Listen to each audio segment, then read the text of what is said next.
অন্নপূর্ণা যোজনা গতকাল পর্যন্ত 50 লক্ষ মা বোন দিদিকে 3000 টাকা করে ট্রান্সফার করে দিয়েছি। প্রথম দিনই আমরা 28,25,769 জনকে দিয়েছি। এটা আমাদের সবচেয়ে বড় অ্যাচিভমেন্ট।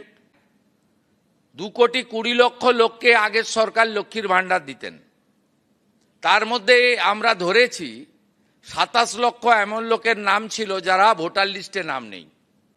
আর শুনলে অবাক হয়ে যাবেন, 3 লক্ষ পুরুষ পাওয়া গেছে যারা লক্ষ্মী ভাণ্ডার পেতেন। তার মধ্যে চিত্তবাবু আছেন, শুধু জঙ্গিপুর ব্লকেই 4,500 পুরুষ পাওয়া গেছে মুর্শিদাবাদে। কৃষ্ণনগর 2-এ একটা অঞ্চলে পাওয়া গেছে 273 জন। কি ভয়ঙ্কর দুর্নীতি! আপনি হিসাব করে দেখুন, এই 30 লক্ষের টাকা বছরে কত হাজার কোটি টাকা হয়।